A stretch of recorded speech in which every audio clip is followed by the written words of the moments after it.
Okay, today I'm going to show you how I make my quilt canes that I make my jewelry out of.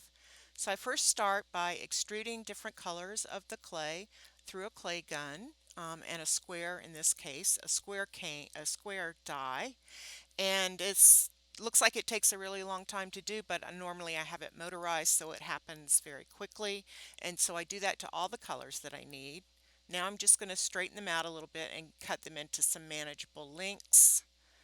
I think I was cutting those at 12 inches to do a couple of different canes from. That's why I have so many different colors there.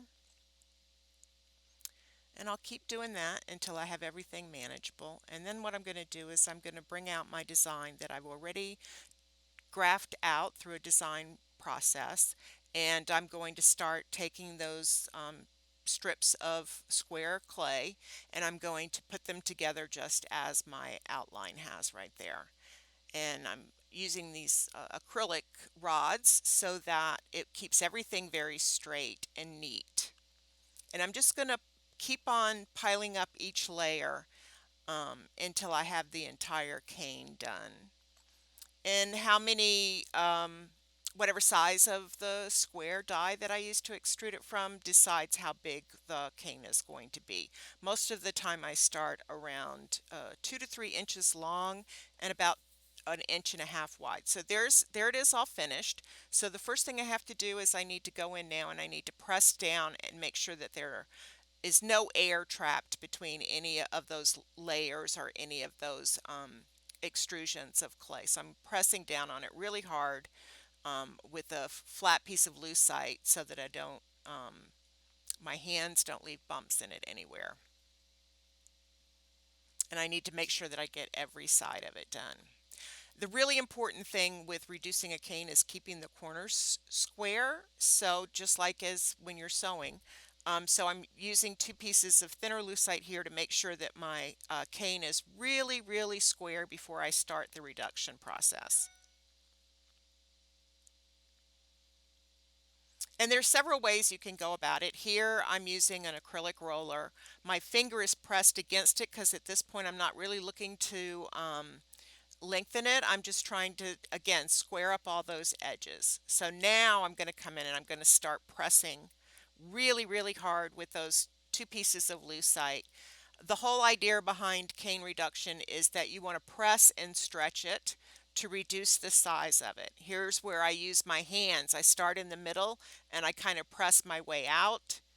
That helps to get things moving on the inside, but I continually square it up so that it's going to stay nice and square with nice corners on it. So when I recombine it, it still has that definition. There I'm moving a line a little bit of clay that did get a little out of sorts there, so I'm going to go back in and straighten that again.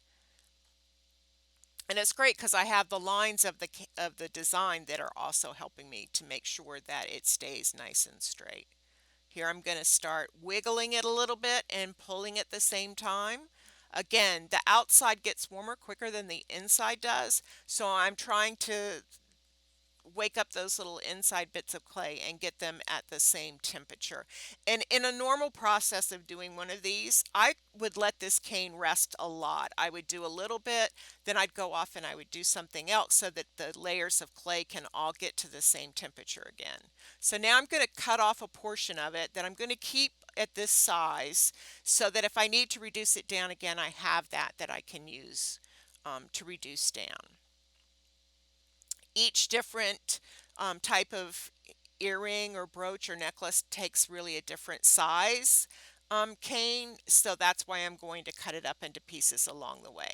Now here are some acrylic rods that are back again, and that is a little bit lower than what the cane is, so I'm rolling the lucite roller across the grids or the guides and turning it over frequently to help reduce that down. Again, nice and straight, little wiggle, little rolling. Obviously, this isn't happening in real time. As I said, this could take days. I mean, if I'm in the midst of doing a bunch of them, I will let them rest for a couple of hours, maybe even half a day before I go back in and I start reducing them again.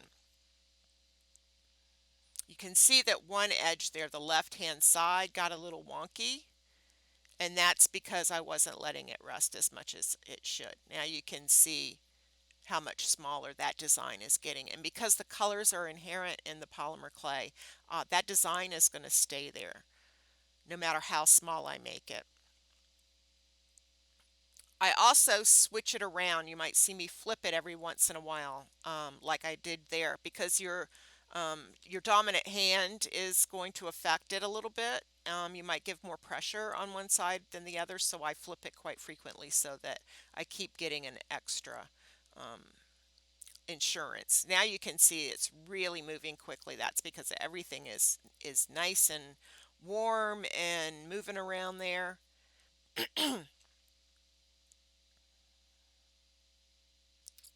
And I use all of my tools that can help me keep that as square as possible. Because what we're going to do next, I'm going to take off another little bit of it, and then the intention is that I will make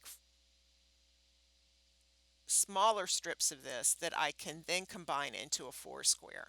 So I'm just cleaning up the edges a little bit, and I'm going to show you how nice that pattern stays even as you're reducing it. So I'll cut off a little bit here, and then I'm going to cut what's left in half. Okay, so there's another little piece. So I'm going to cut this in half, and then here is where it really gets crucial, that all those lines are nice and straight. I'm going to put them together, and I'm going to open it up, and I'm going to line up that green that's in the middle all the way up so that everything is matched up perfectly along the entire length of the cane. Okay, that one end is a little thicker than the other, but we'll fix that.